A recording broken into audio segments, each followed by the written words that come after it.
तो फिर हमारी समस्या का समाधान नहीं हो। इसलिए भगवान शंकर के अंतःकरण में भी काम और क्षोभ, और भगवान राम के चरित्र में भी काम और क्षोभ। हाँ, अंतर केवल इतना जरूर हुआ कि भगवान शंकर के प्रसंग में काम ने आक्रमण किया तो शंकर जी ने काम को जला दिया, और पुष्प वाटिका में काम ने भगवान राम पर आक्रमण किया तो भगवान राम ने काम को नहीं जलाया। और इसका तत्वतः तात्पर्य क्या था? बात यह है कि वहां काम अपने बल से शंकर को हराने आया, इसलिए शंकर जी ने जला दिया। और यहां काम ने चतुराई किया, यहां श्री सीता जी के आभूषणों का, चरणों का आश्रय लेकर के तब आक्रमण करने के लिए आया। शक्ति का बल लेकर के, भक्ति के साथ बिना अपने ही बल से काम आया तो काम ने क्षोभ की सृष्टि तो कर दिया, पर स्वयं भस्म करके भगवान शंकर ने भी अपनी सामर्थ्य का परिचय दे दिया। का उनको, अरे उनको लगने लगा मेरे हृदय में तो आज तक कभी क्षोभ नहीं आया, ये आज कैसे आ गया। भय ईशमन क्षोभ विसेखी, नयन उघार सकल दिश देखी, और सौरभ पल्लव मदन विलोका, भय कोप कंप्य त्रैलोका, तब स्यो तीसर नयन उघारा, चितवत काम भय जरिछारा। लेकिन यहां पर भगवान श्री राघवेंद्र ने काम, जिस समय वाद्य बजाते हुए, ये एक बड़े सांकेतिक भाषा है, भगवान राम कहते हैं लक्ष्मण, कामदेव बाजा बजाते हुए आक्रमण करने के लिए आ रहा है। मानो भगवान राम का मीठा व्यंग ये था कि आज तक युद्ध में जब भी कोई संकट आता तो तुम सहायता करते थे, तो आज के युद्ध में सहायता करोगे कि नहीं। और पहला ऐसा प्रसंग है कि जहां लक्ष्मण जी चुप्पी साध गए, मानो उनका तात्पर्य था कि महाराज इस युद्ध में तो मेरा न बोलना ही ठीक, इसमें तो मेरा न भाग लेना ठीक है। और साथ साथ लक्ष्मण जी को अभीष्ट है कि नहीं, अगर आप लोक कल्याण के लिए इस युद्ध में पराजय, तो भगवान राम ने क्या किया? काम को स्वीकार कर लिया। शंकर जी ने भी काम को स्वीकार किया, जब विवाह को स्वीकार किया, लेकिन पहले जला करके, तब जलाने के बाद तब शंकर जी ने, जब रति विलाप करने लगी तो रति के विलाप को देख करके शंकर जी ने उसे वरदान दिया। उसको वरदान देने के पश्चात भगवान शंकर ने विवाह के रूप में काम को स्वीकार किया, श्रृंगार को स्वीकार किया, और उसके पश्चात उसका परिणाम क्या हुआ कि भगवान शंकर और पार्वती का जो विवाह हुआ, यद्यप उस विवाह के मूल में काम को जला दिया गया, इसलिए रामायण की एक सांकेतिक भाषा ये भी है कि ये जो दोनों दूल्हे हैं, ये विवाह करने के लिए जब गए तो दो अलग अलग वाहनों पर बैठ के गए। भगवान शंकर बैल पर बैठ करके विवाह के लिए गए और भगवान राम घोड़े पर बैठ करके गए। तो बैल और घोड़ा जो है ये पुराणों में प्रतीक है। वृक्ष को पुराणों में धर्म का प्रतीक माना जाता है। धर्म शास्त्रों में वर्णन किया गया, धर्म का जब वर्णन किया गया तो धर्म की कल्पना की गई, वो एक धर्म वृक्ष के समान है। और ये जो घोड़ा है, घोड़ा बड़ा चंचल था। गोस्वामी जी से किसी ने पूछ दिया, ये घोड़ा अयोध्या से आया हुआ है कि जनकपुर से घोड़ा मंगा लिया गया है जिस पर भगवान राम बैठे हुए? तुलसीदास जी ने कहा कि ना तो ये अयोध्या का घोड़ा है, ना जनकपुर का, ये तो घोड़ा बन करके कोई और आया हुआ। कौन आया हुआ है? बोले जनु बाजी बेस बनाई मन से, राम हित अति सोहई, आपने बैबल रूप गुणगति सकल भुवन विमोहई। जैसे कामदेव जो है, कामदेव ही घोड़े का वेश बना करके आ गया। और इसका तात्विक अभिप्राय क्या? भगवान शंकर ने धर्म के आधार पर विवाह स्वीकार किया, पर भगवान राम ने काम के आधार पर विवाह स्वीकार किया। विवाह के दो ही आधार हैं, या तो धर्म अथवा काम। विवाह के मंत्रों में भी जो मंत्र का उच्चारण किया जाता है धर्म का प्रतीक, पर विवाह के मंत्रों को अगर आपने ध्यान से सुना होगा और उसके अर्थ पर आपने कभी विचार किया होगा तो उसमें काम की महिमा गाई गई। विवाह मुख्य रूप से काम का उत्सव। तो विवाह का मूल तत्व जो है वो धर्म और काम, और इन हमारे दोनों ईश्वरों ने धर्म और काम दोनों को स्वीकार किया जीवन में। धर्म के आधार पर लोक कल्याण के लिए विवाह को स्वीकार कर लिया भगवान शंकर ने, और काम को स्वीकार करके, श्रृंगार को स्वीकार करके, काम और श्रृंगार के आधार पर विवाह किया भगवान राम ने। पर अंतर इतना है, इसीलिए शंकर विवाह करने जब बैठ करके चले तो बैल पर बैठ करके चले, और भगवान राम का घोड़े पर बैठ करके चले। इसीलिए दोनों में एक अंतर है ना, क्या कि भगवान शंकर जब बैल पर बैठ करके चले तो बैल पर लगाम नहीं लगाई जाती, पर घोड़े पर लगाम लगाना बहुत जरूरी है। इसलिए भगवान राम जब विवाह के लिए चले तो घोड़े के साथ गोस्वामी जी लगाम का वर्णन करना नहीं भूले। और इसका अर्थ है धर्म पर लगाम की आवश्यकता नहीं, पर काम तो बिना लगाम के रहेगा तब तो न जाने किधर ले जाएगा। इसलिए धर्म को स्वीकार करें तो धर्म पर विश्वास करें कि जिस दिशा में धर्म ले चलेगा उस दिशा में चलना ठीक। पर अगर काम को जीवन में स्वीकार करें तो ये काम के ऊपर न छोड़ें कि वो चाहे जिधर ले जाएगा उधर हम जाएंगे। अगर काम उस प्रकार का समाज में आया, जीवन में आवेगा तो काम घातक होगा। इसलिए गोस्वामी जी जब भगवान राम के घोड़े का वर्णन करते हैं तो जगमगत जीन जराव ज्योति सुमोति मानिक मन लगे किंकिन ललाम लगाम ललित बिलो के सुर नर मुनि ठगे। गोस्वामी जी ने कहा भगवान राम ने जब घोड़े की लगाम संभाली तो उस भगवान राम को घोड़े की लगाम संभाले देख करके देवता और मुनि भी चकित होकर के देखते रह गए। इस तरह से इन दोनों प्रसंगों का मूल तत्व यह है कि अगर भगवान शंकर अपने आत्म समाधि में डूबे रहेंगे तो आत्म समाधि में परमानंद है, पर उनकी आत्म समाधि के द्वारा संसार जो है तारकासुर के अत्याचार से मुक्त नहीं हो पावेगा। इसलिए शंकर जी के अंतःकरण में, शांत रस के अंतःकरण में श्रृंगार रस की आवश्यकता है, और श्रृंगार रस के द्वारा, द्वैत के द्वारा अंततोगत्वा जब क्षोभ की सृष्टि होगी तो तारकासुर का वध होगा। और यहां पर भी ठीक यही बात है। भगवान श्री राघवेंद्र साक्षात ब्रह्म के रूप में मूर्तिमान शांतरस हैं, पर ईश्वर जब तक शांतरस में रहेगा, और जैसा कि आपसे पिछले दिनों में मैंने कहा था, ईश्वर में अगर राग का उदय नहीं होगा, अगर ईश्वर में रोष का उदय नहीं होगा, अगर राग का उदय नहीं होगा तो विवाह क्यों करेगा, और रोष का उदय नहीं होगा तो रावण को मारेगा क्यों? आवश्यकता दोनों की है। अगर विवाह नहीं करेंगे तो विदेह को संतोष नहीं होगा, और रावण को मारेंगे नहीं तो राम राज्य की स्थापना नहीं होगी, और विभीषण को लंका का राज्य प्राप्त नहीं होगा। ये विभीषण जो है ये भी जीव के एक प्रतीक हैं, और दूसरे जीव के प्रतीक महाराज श्री जनक हैं। इन दोनों की कृतकृत्यता के लिए आवश्यक है कि भगवान अपने जीवन में, अपने चरित्र में राग और रोष स्वीकार करें। तो पुष्पवाटिका प्रसंग क्या? शांत रस की पृष्ठभूमि में श्रृंगार की सृष्टि, शांत रस की पृष्ठभूमि में ब्रह्म में, अद्वैत में द्वैत की सृष्टि।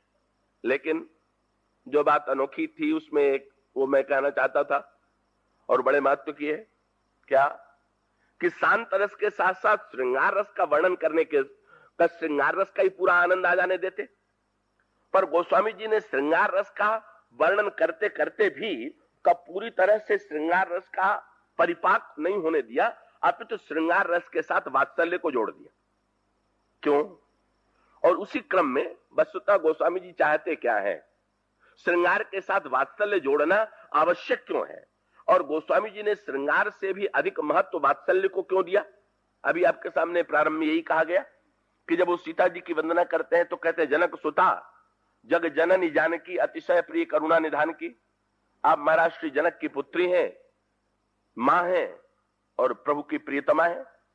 तो गोस्वामी जी मां का स्मरण पहले करते हैं और प्रभु के प्रति जो उनकी प्रीति का संबंध है उनका स्मरण बाद में करते हैं। तो उसका तात्विक अभिप्राय यह है, वस्तुतः गोस्वामी जी चाहते क्या है, श्रृंगार रस तो अगर श्रृंगार रस में 2 हैं और वात्सल्य में 3 है, तो आप देखेंगे श्रृंगार की पराकाष्ठा अगर आपको देखना हो तो श्री राधा कृष्ण के रूप में आप देख लीजिए। हमारे यहाँ शक्ति के जो अलग अलग अवतरण हैं उनमें अलग अलग शक्ति ने अपनी अपनी विशेषताओं को प्रकट किया। जैसे जब हम दुर्गा के रूप में शक्ति का ध्यान करते हैं तो दुर्गा जो है मूर्तिमती शौर्यमयी है, उनके हाथ में अस्त्र शस्त्र है और संहार करने वाली है। जब शत्रु पर विजय प्राप्त करना हो, युद्ध में विजय प्राप्त करना हो, जब कोई संकट आया हुआ है तो त्राण पाने के लिए हम दुर्गा का स्मरण करते हैं। तो दुर्गा जो है वो साक्षात शौर्यमयी। लक्ष्मी, भगवती लक्ष्मी ये शक्ति की द्वितीय रूप है, ये साक्षात ऐश्वर्यमयी है। जीवन में समृद्धि के लिए, सुख के लिए, का वैभव के लिए हम जिनका स्मरण करते हैं वो भगवान नारायण की प्रिया श्री लक्ष्मी है। श्री राधा कौन है? अगर श्रृंगार और प्रेम का घनीभूत रूप आपको देखना हो तो श्री राधा के रूप में देखिए। श्री राधा और श्री कृष्ण के चरित्र में श्रृंगार और प्रेम का जैसा अद्भुत विकास हुआ है, तो जैसा भक्त रसिकों ने श्री राधा और कृष्ण के दिव्य प्रेम रस का वर्णन किया है, दिव्य श्रृंगार का वर्णन किया है, आपने उसको पढ़ा होगा, आप उसका अधिक से अधिक आनंद ले सकते हैं। तो श्री राधा रानी जो है वो प्रेममयी है, श्रृंगारमयी। पर श्री सीता जी ये क्या है? श्री सीता जी के स्वरूप में विशेषता क्या है? तो श्री सीता जी शक्तिमयी भी हैं, ये भी ठीक है। लक्ष्मी जी भी हैं, ये भी ठीक है। श्रृंगारमयी हैं, ये भी ठीक है। लेकिन इतना होते हुए भी श्री सीता जी की जैसे दुर्गा के चरित्र में शौर्य की प्रधानता है, जैसे लक्ष्मी के चरित्र में वैभव की प्रधानता है, जैसे श्री राधा के चरित्र में श्रृंगार की प्रधानता है, इसी प्रकार से श्री सीता जी के चरित्र में करुणा की प्रधानता है, वात्सल्य की प्रधानता है। गोस्वामी जी ने क्रम क्यों बदल दिया? गोस्वामी जी के क्रम का बदलने का तात्पर्य यह था कि आप यद्यपि प्रभु की प्रियतमा भी हैं और संसार की मां भी हैं, पर हम चाहते हैं कि मां आप पहले रहें और प्रभु की प्रियतमा बाद में रहे। हम आप में वात्सल्य पहले देखना चाहते हैं, ये गोस्वामी जी की मांग है। और इसका अर्थ यह है, श्री सीता जी का जो साक्षात स्वरूप है वो क्या है?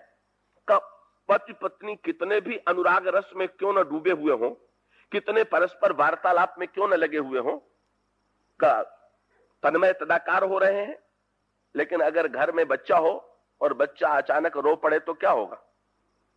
का बच्चे का रुदन सुन करके तुरंत वे अपनी तदाकारता से बाहर निकल करके बच्चे को गोद में उठा लेंगे। तो जहां पर दो के साथ तीसरे का उदय हुआ, तो जहां पर विवाह के पश्चात बालक का जन्म हुआ, श्रृंगार के साथ वात्सल्य जुड़ गया। और जब वात्सल्य जुड़ गया तो स्वाभाविक रूप से पति पत्नी अपने बालक के लिए अपने सुख और श्रृंगार का भी परित्याग करने में संकोच का अनुभव नहीं करते। इसका अर्थ, इसका अभिप्राय क्या हुआ? इसका तात्पर्य यह है कि गोस्वामी जी ये चाहते हैं, और यही रामचरितमानस में श्री सीता जी और भगवान राम के चरित्र में श्री सीता मूर्तिमती करुणा है, श्री सीता मूर्तिमती वात्सल्यमयी है। और इनका मुख्य कार्य क्या है? गोस्वामी जी इनको मां कह करके पुकारते हैं। इनका सबसे प्रबल कि इनमें प्रभु के प्रति भी अगाध प्रेम है, पर प्रभु के प्रति अगाध प्रेम से भी अधिक बालकों के प्रति इनके अंतःकरण में वात्सल्य, बालकों के मन में। इसीलिए गोस्वामी जी ने एक बड़ी अनोखी बात कही है, वो भी आपके सामने मैं रख दूं इस प्रसंग में। इसी प्रसंग में क्रमशः आपको कल जैसा मैंने कहा था कि जगत जननी मां है, और मां जैसे अपने बच्चों को सिखाती है, उसी प्रकार से पुष्पवाटिका में श्री सीता जी ने स्पष्ट कर दे। पहले सत्संग, ये जो वाटिका में आना था, सत्संग के पश्चात सरोवर में स्नान, ये संत के हृदय का सामीप्य, फिर पार्वती जी के मंदिर की पूजा, ये मूर्तिमती श्रद्धा। संत के समीप गए, संत के हृदय में प्रविष्ट हुए, हृदय में श्रद्धा का उदय हुआ, और श्रद्धा का उदय होने के पश्चात सखी के रूप में कोई ऐसा गुरु मिला, कोई ऐसा आचार्य मिला, कोई ऐसा संत मिला जो साक्षात ईश्वर को देख चुका है। सखी ने कहा कि मैंने देखा। जब सखी ने कहा मैंने देखा है, तो सखियों ने पूछ दिया कैसे है बता दीजिए। तो उसने बहुत सुंदर, सखी ने, आचार्य संत की भाषा उसी प्रकार की होती जैसे सखी की भाषा का वर्णन किया। देखन बाग कुंवर दुई आए, दो राजकुमार बाग देखने आए हुए हैं। कैसे हैं? बोले वह किशोर सब भांति सुहाए।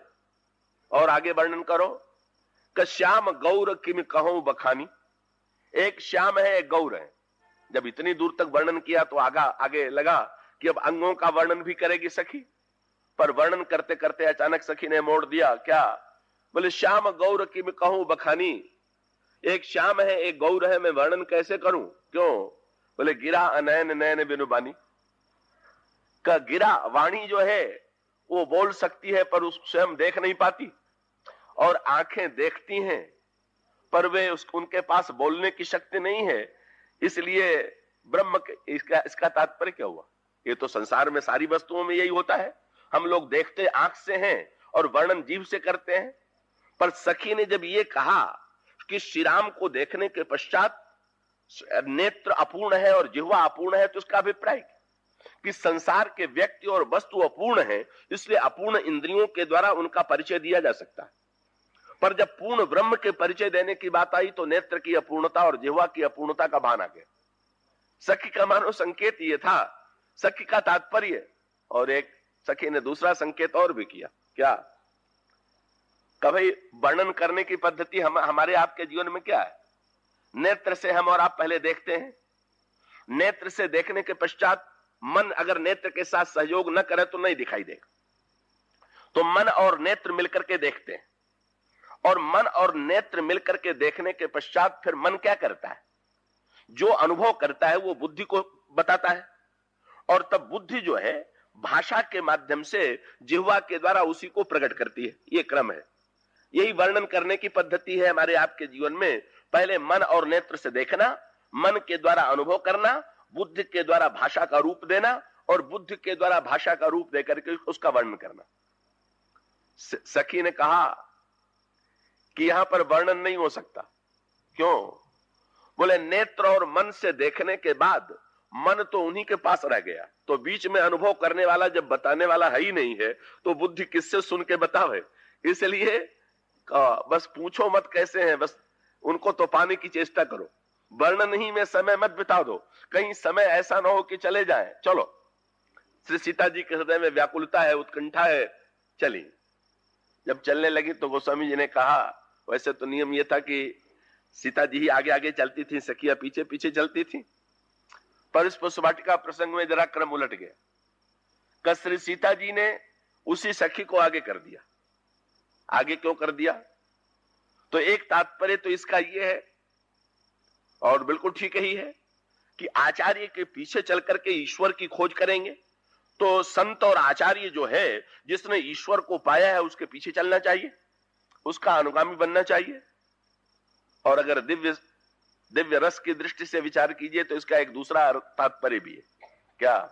किसी ने तुलसीदास जी से पूछ दिया कि चली अग्र करे प्रिय सखी सोई, क्यों? सखी को आगे करके क्यों चली? गोस्वामी जी ने कहा, अरे भाई, प्रीति पुरातन लखई न कोई। डर गई कि अगर मैं आगे चली और वहां पहुंच जाऊंगी कि जहां श्री राम है, तो सखियां कहेंगी आपको कैसे पता था कि यहीं पर मिलेंगे।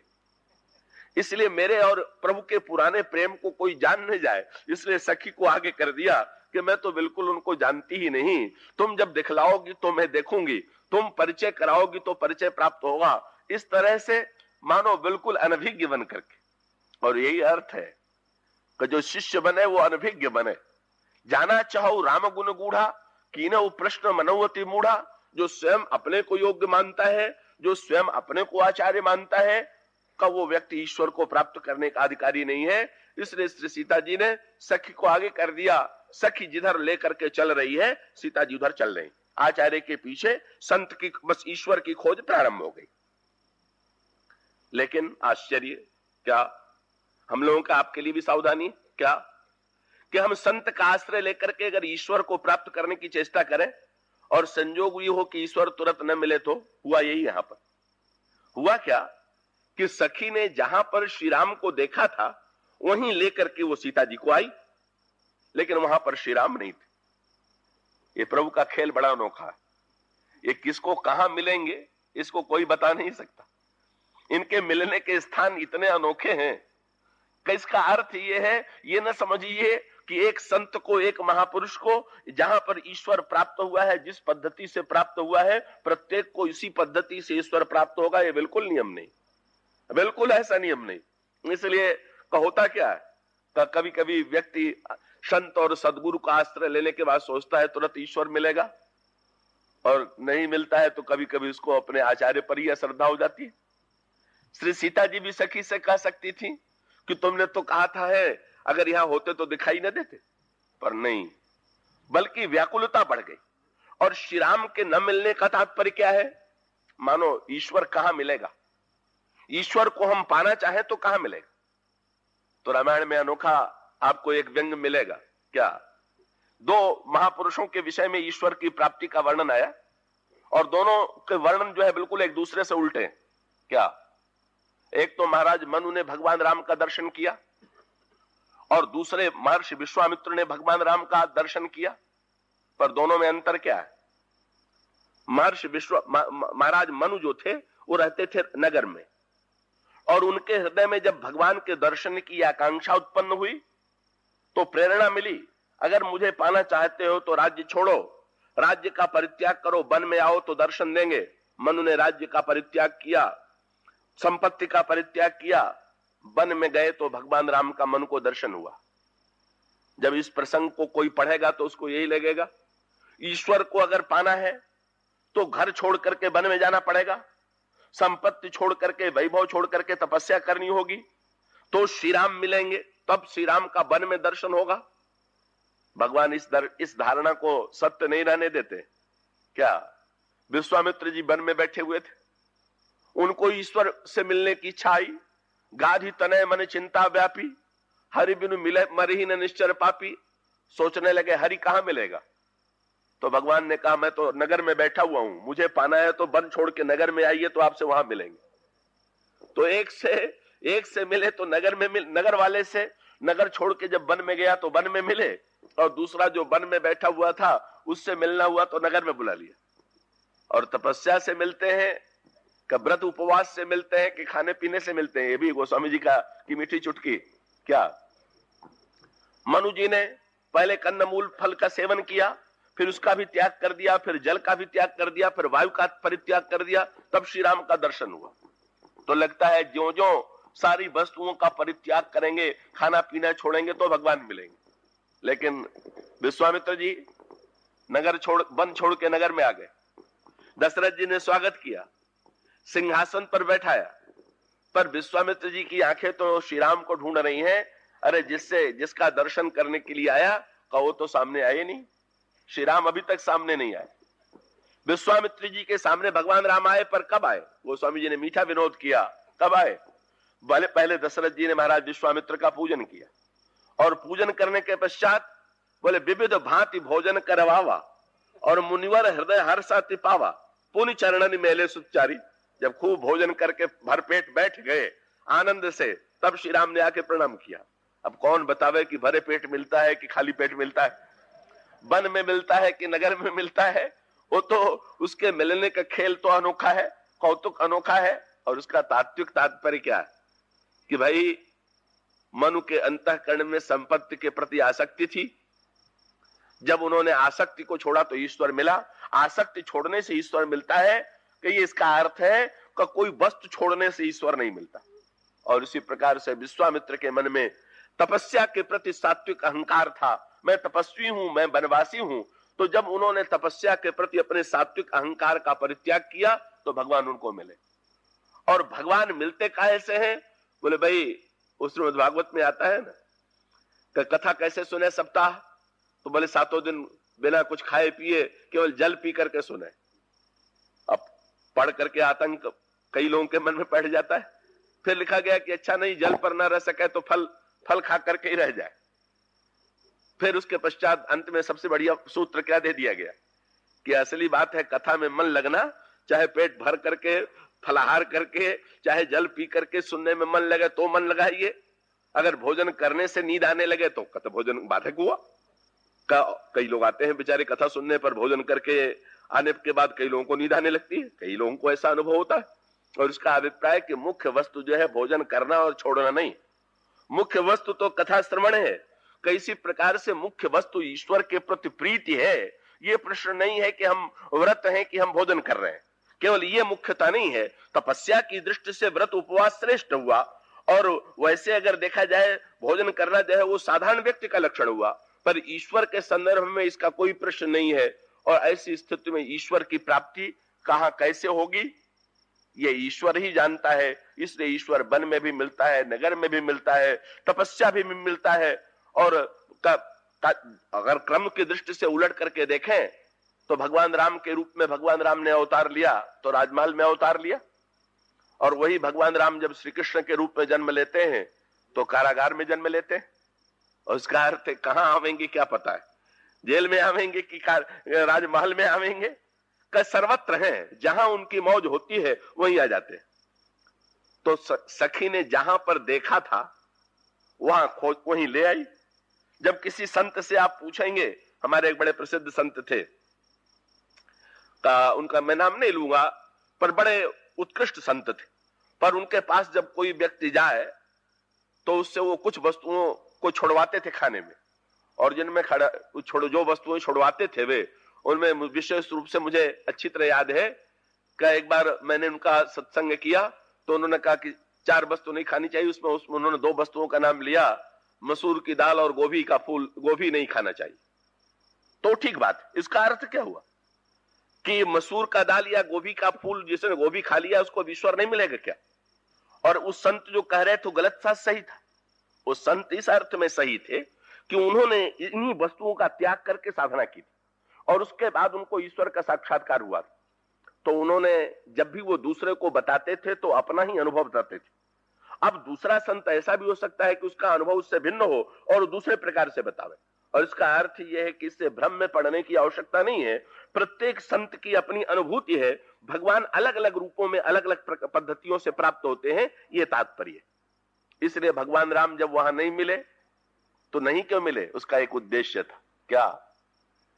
बहुत सरलता से भी जो वस्तु मिल जाती है मनुष्य उसका मूल्य बिल्कुल नहीं करता, यही एक बात।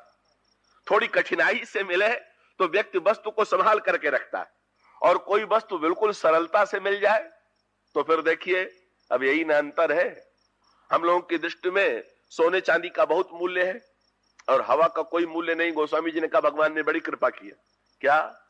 बोले मणि माणिक महंगे महंगे किए, तहंगे सहंगे तृण जल नाज।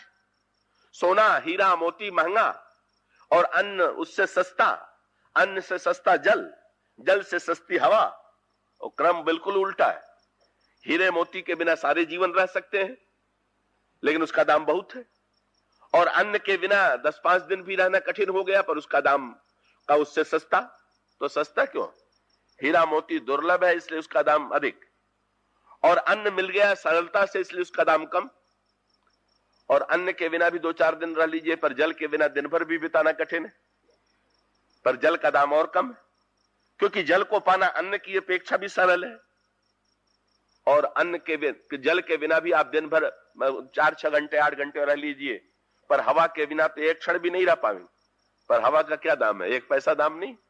हवा निरंतर बह रही है, हवा का दाम नहीं। इसका अर्थ क्या हुआ? हवा सरलता से मिल गई। इसीलिए पवन देवता ने जब देखा कि हनुमान जी के ऊपर इंद्र ने वज्र का प्रहार कर दिया, क्योंकि हनुमान जी ने सूर्य को निगल लिया, तो पवन देवता ने एक क्षण के लिए अपने को रोक लिया। बोले हमारा दाम इसीलिए कम हो गया कि सूर्य थोड़े समय निकलते हैं और थोड़े समय डूबते हैं, इसलिए हम भी बता देना चाहते हैं कि अगर एक क्षण के लिए हम चले जाएं